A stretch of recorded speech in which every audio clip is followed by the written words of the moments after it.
Hey kids, today I have an amazing story to share with you. It's the tale of Joseph and his colorful coat straight from the pages of Genesis 37 to 45. Ready? Let's dive in. Once upon a time there was a young man named Joseph. Joseph was a happy guy, loved by his father Jacob more than any of his other brothers. And guess what? Jacob gave Joseph a special coat. Not just any coat, but a coat of many colors.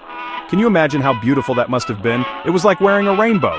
Now, Joseph's brothers were super jealous. They didn't like that their dad loved Joseph the most. So, one day, they did something really mean. They sold Joseph to some traders passing by and told their dad he was gone forever. Poor Joseph was taken to Egypt, far away from his home. But guess what? Joseph didn't give up. Even though he was now a slave in a strange land, he worked hard and stayed positive. He ended up working for a man named Potiphar. Potiphar saw that Joseph was special and put him in charge of his whole house. Wow, right? Imagine being in charge of everything in a big house. But the story doesn't end there. Joseph faced more trouble and was even thrown into prison for something he didn't do.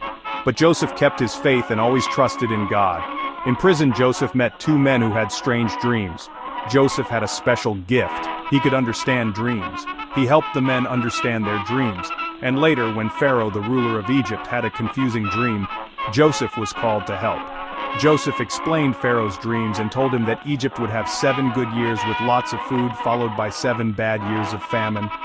Pharaoh was so impressed that he made Joseph the second most powerful man in Egypt to prepare for the famine.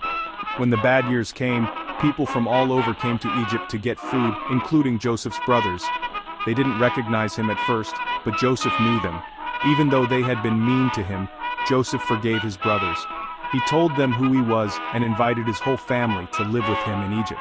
And so, Joseph's journey from a colorful coat to becoming a ruler in Egypt shows us the power of forgiveness and never giving up. Isn't that a wonderful story? It teaches us that no matter how tough things get, we should always stay hopeful and kind. Thanks for listening, kids. Remember, always be kind and never lose hope no matter what happens. See you next time. Bye.